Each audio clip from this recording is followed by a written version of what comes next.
And that's game. For 4 teams, the dream of continental supremacy continues. For the other 4, the dream and the road ends here. And after what was a gripping, undulating, and controversial 2 nights of African football, the dust has settled. We know who will be playing Champions League football deep into April, and we know whom, for many, they're going to have to focus on more domestic matters. Hi, I'm the Football Otaku, and welcome to my video, and this is my wrap of all that happened in the second leg of the CAF Champions League quarterfinals.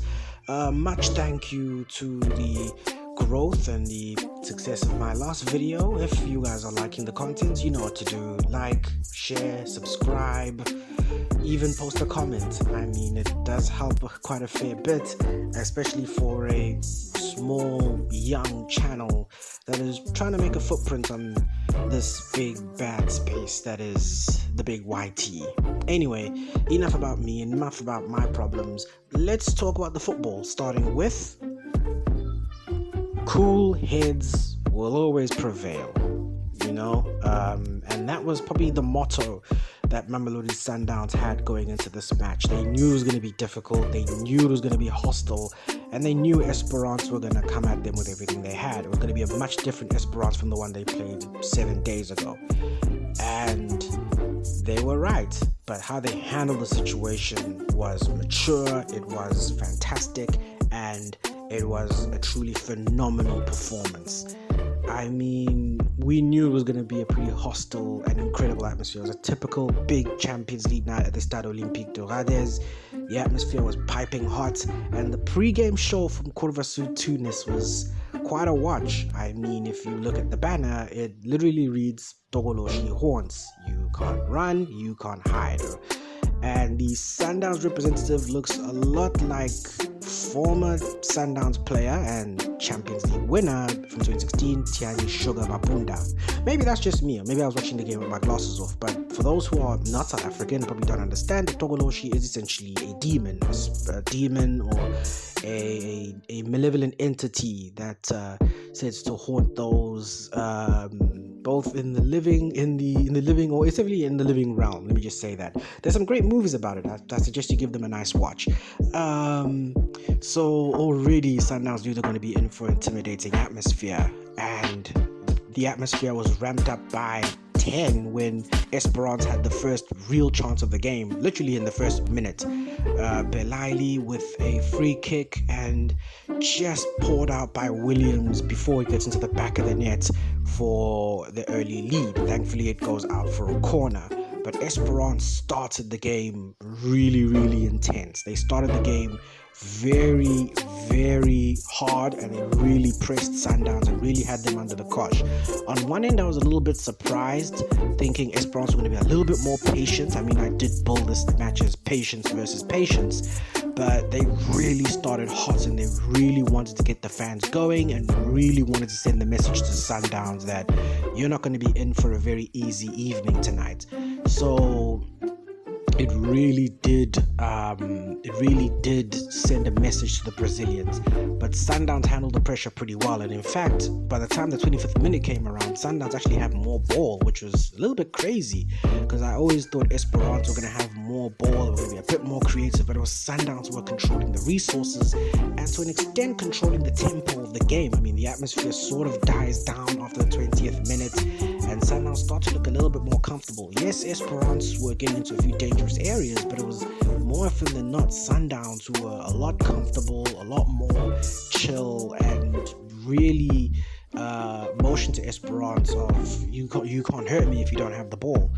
Sundowns do have some opportunities just before the break. I mean, Ribeiro is inches wide with a shot from just outside the area. Moseno Allende from just outside has a rasping effort that hits the crossbar and goes out.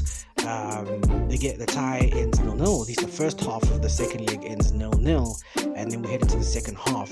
But Esperance do notice a bit of a weakness. I mean, they've been spamming this play about 2 or 3 times, and every single time it ended the same way. A ball lobbed into the central ball, lobbed over the defense, Mudar and Suarez really get a little bit muddled up. Their sixes and sevens. Williams comes out to make the save. So they always try to pressure Williams into sweeper keeping, something that he's not necessarily, not that he's not good at, but it's something that he doesn't do very often. And eventually that's where their goal would come from. A long ball lobbed into that corridor. Again, Suarez and Mudau get muddled up. They get in their sixes and sevens. Jebri lobs the ball over Williams before he can get there, and it flies into the back of the net for 1-0. In fact, if you really look at it, that is probably Sundowns' main weakness, even from last year. I mean, if you look at where Esperance's goal came from, the first leg last year, it was practically the exact same play that they ran. So Esperance knew that's where the weakness was, and they got the goal to make it 1-0. Until it wasn't 1-0 anymore. After a lengthy VAR check, referee Issassi from Senegal sees that it's offside, and he calls the goal back and actually awards Sundowns a free kick for the offside. Now, it is offside. I mean, this is VAR and there's no grey area, so this is offside. Doesn't matter what anyone says. But I've always had, when offsides are this close, I've always felt that they need to change the offside rule, because there are times where players are called offside, but it's so minuscule and it's so small that you can't call this. Like, you cannot. Being offside is not the problem, but the problem is benefiting from that offside. That's the problem. And when your offside is so minuscule and it's so small that really it doesn't give you an advantage, then just give the goal, because really it's just down to circumstance at that point. But that's the only sort of camera angle we got, and it's offside. Maybe if we got another camera angle like the one we have for semi-automated offsides, maybe then it will give us a better look. But I mean, we don't have that here, so that's all we have. And essentially then the game would kind of peter out. I mean, Esperance would have a few opportunities, but Sundowns were very comfortable. A huge shout out to Marcelo Allende. I mean, I always see him. He's a very skillful player, nice player, but he's a bit of a baby face, a bit of a pretty boy. He doesn't really get in on the hard yards and the hard challenges. I mean, this was a game where this was for the hard yards. You needed soldiers to win games like these, and that's what Allende was. He was an absolute soldier in this one. I mean, he took a pretty bad bump in the match, and at one point I thought he was going to be taken off, and I thought he'd suffered from a concussion, but he saw the game out and really was one of the sort of driving forces to Sundowns surviving this match. Esperance would have one last meaningful opportunity. I mean, Sundowns had one first with Shalulile from the break, but it'd be saved by Ben Said. But Esperance would have one last opportunity from the break. Koza showing his immaturity by jumping with his hands up and giving away a free kick. I mean, he's lucky that it's on the right half of the line, referring to the free kick, rather than the wrong side of the line, referring to a penalty. And knowing this stage of the Champions League is decided by moments, it's decided by matchups, it's decided by just big calls gone right or wrong. It's decided by literally anything at this point. He's lucky that it's on the right side of the line, and it leaves Yusuf Belaili, someone who's been pretty underwhelming over these two legs, with an opportunity to save Esperance. It's a poor free kick. He slides, slips, and takes all the power away from it. It's even going out, and Williams claims, and Sundowns see the game out. A big performance from Mamelodi Sundowns, a real sense of maturity and a real sense of that Miguel Cardoso has arrived, and it showed that Sundowns, in moments like these where they were expected to crack, moments like these where Sundowns have faltered over the years, they came through this huge test with flying colors. Like I said on Twitter, you know, Champions Leagues are won on games like this. So the Brazilians are through to a third straight semi-final. No South African team or they have ever achieved something like this, and the treble dream is still alive, and they will meet a very familiar foe at the last four. Get it done. Just get it done. I mean, that's the motto. Just get it done. That's knockout football, and that's what Al Ahly specialize in. Knockout football and just doing the bare minimum to get it done. First of all, though, huge shout out to the people who showed up to this match in Mauritania. I mean, absolutely unbelievable. I mean, I had been concerned for Al Hilal that they weren't really attracting a crowd, but the fans really came through for this one. I mean, the rallying cry came from the president of the top team in Mauritania, FC Nouadhibou, who had pledged and pleaded to the Mauritanians to turn up and support Al Hilal in this important match. And they did turn up. It was a well-attended game and a very even game at that. I mean, Al Hilal definitely had their chances. They definitely looked like they were on the way to scoring that goal, and they also had a pretty legit penalty shout turned down probably. I mean, Al Ahly were pretty solid and really were able to cancel out that early pressure. Then in the 70th minute, a ball comes into the area, and Al Hilal player sort of takes a shot, and it sort of pings over a couple bodies, but then just rolls away for what was a corner. I mean, it could have been much more. Many could say it was a penalty, but I feel personally it wasn't that much anyway. There wasn't really that much in it anyway, so I felt the ref probably did the right thing by not saying anything. But that was one of the scary moments that Al Hilal had. I mean, Al Hilal had great opportunities to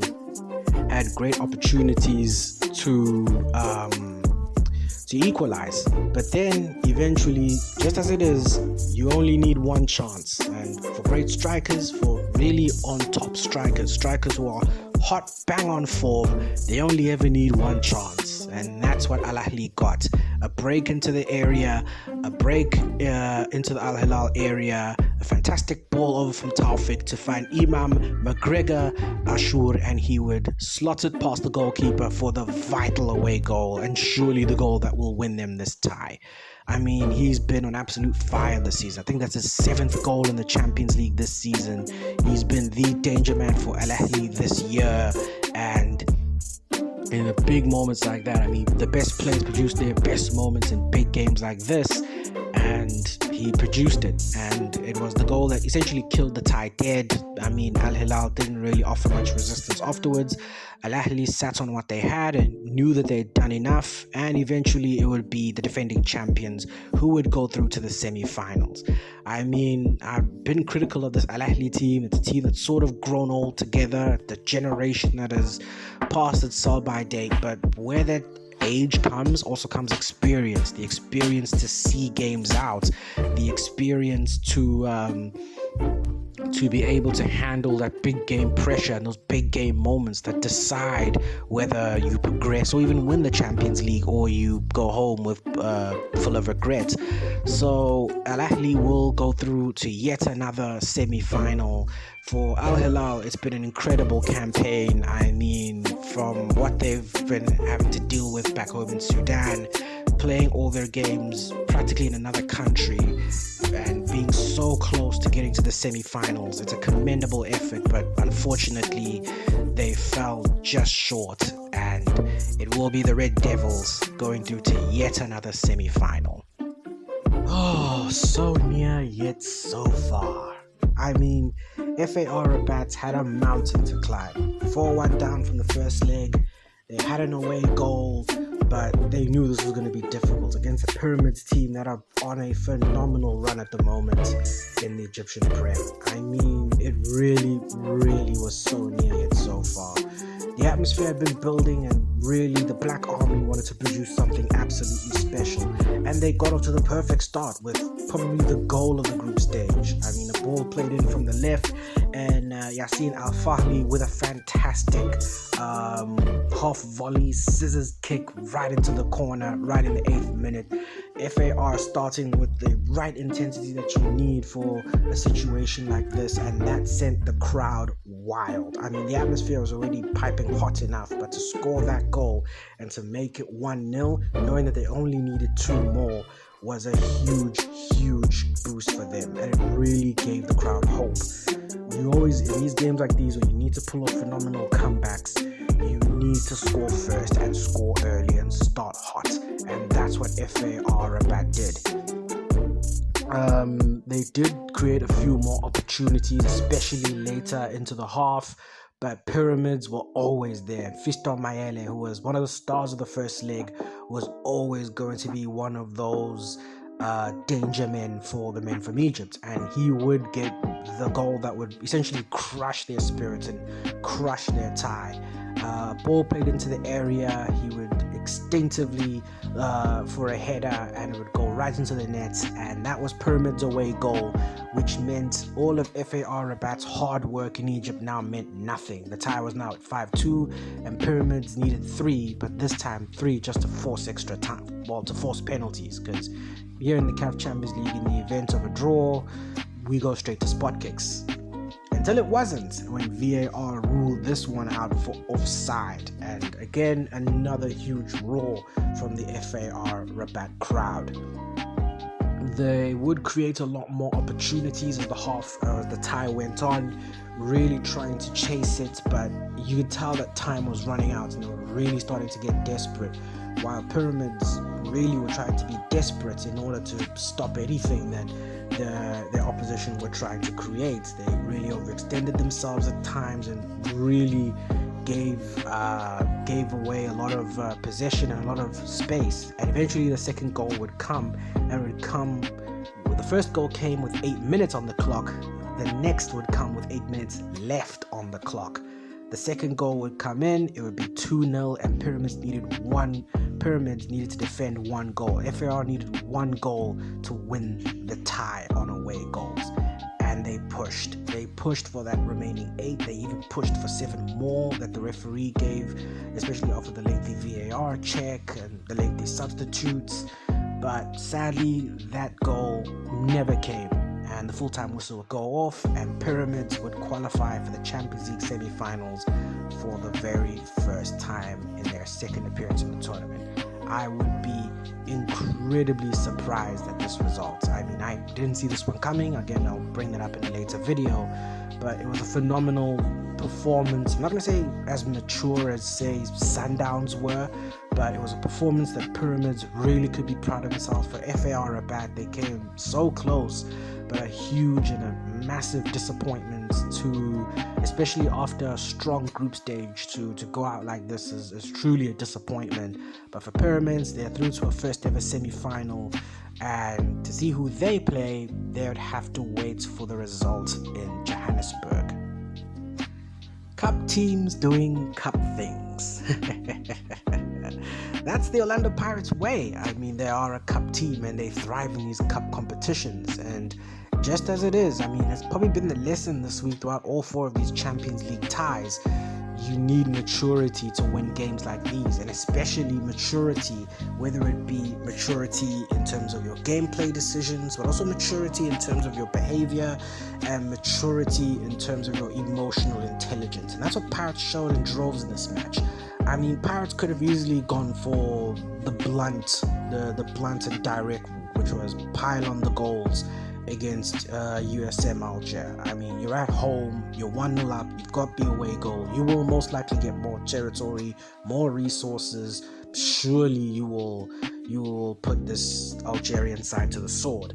No, they didn't. I mean, I think they knew that I'm thinking about another match now, that MC Alger were going to be difficult. They knew that MC were going to be probably desperate, and they knew that MC were going to create chances, and they did. I mean, MC created pretty good chances. They really spammed that corner. Like I said, they were going to be very dangerous from balls into the box, and they pretty much were. They were pretty dangerous. They really worried the likes of the defense, the likes of Sipo Chine, and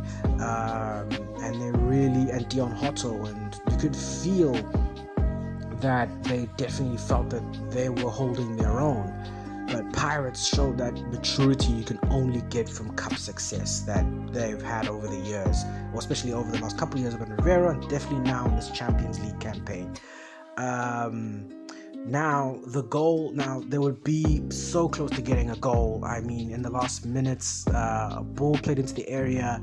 The defender doesn't do a great job in clearing the ball, and Mabasa has a perfect chance to kill the tie dead.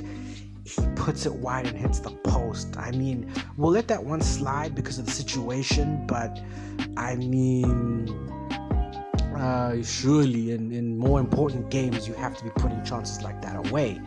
But I think it wasn't really about scoring goals or putting chances away. It was simply about winning the game. And that's essentially what Pirates did.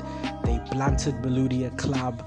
They really didn't allow them to create anything, of any true substance. I mean, you couldn't really say Maludia Club had opportunities. You couldn't really say that they had chances to win the tie. You really didn't say they had. They can't really think of a clear-cut opportunity for them to level the tie.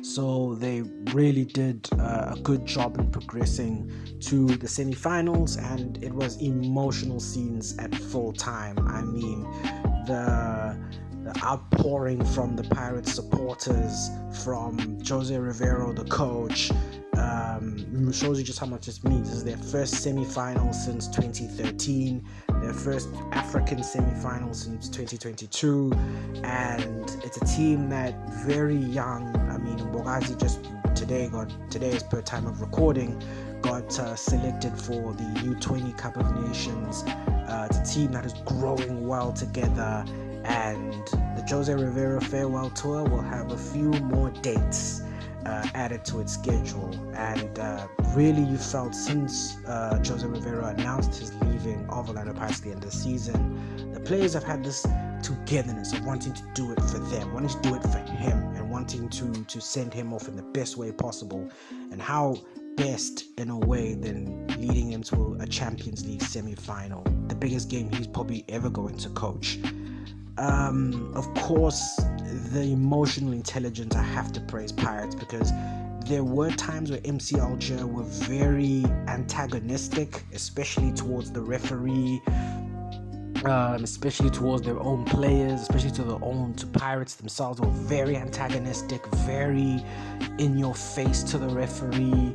And the Pirates players did very well, because in situations like that, you could lose your head, you could crash out, and that could be to the detriment of your team, and you could sadly having to deal with very bad consequences. So a huge credit to the Pirates players for handling that intensity and handling that what could have been, they could have been crashing out. I mean, those players could have crashed out, but they did a good job keeping their emotions in check.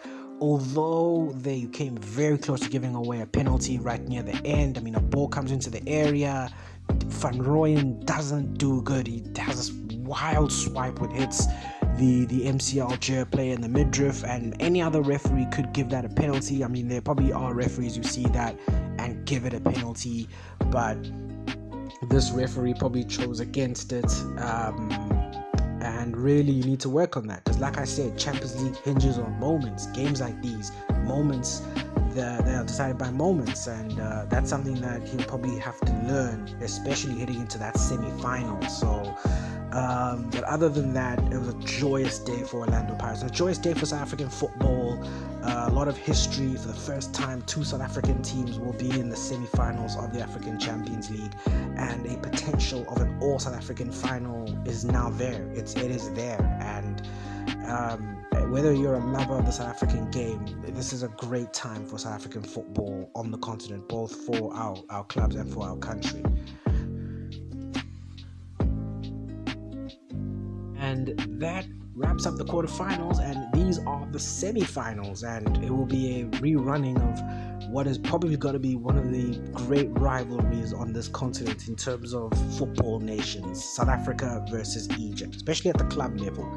We have Pyramids versus Orlando Pirates in the first semi-final, but the second semi-final is the tie of the round, and running back of one of the great modern rivalries of African club football, as Al Ahly take on Mamelodi Sundowns. For the second time ever in the competition's history, the semi-final will only be exclusively played by the two teams from two different countries. It will be absolutely fantastic, and I mean, these ties promise to be absolutely unforgettable for all four teams, good and bad. And that's it. that's the end of the video. Thank you for sticking by. You're an absolute soldier for doing so. Of course, if you love the content, don't forget, like, share, subscribe, comment. What was your tie of the round, goal of the round? Did your team make it through? Didn't they make it through?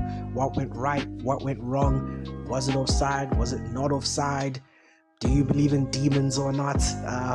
Anyway, it's been fantastic living these two knockout ties. I will have a special video over sort of putting an icing on the cake on this Champions League quarterfinal, and I feel that there's a certain club, a certain fan base, and a certain person who I think will enjoy this video that I'm gonna be coming up with next, at my expense, of course. But anyway, that's the future. But until then, it's been your boy, the Football Otaku, and never forget, real football always wins. Check you on the flip side. Deuces.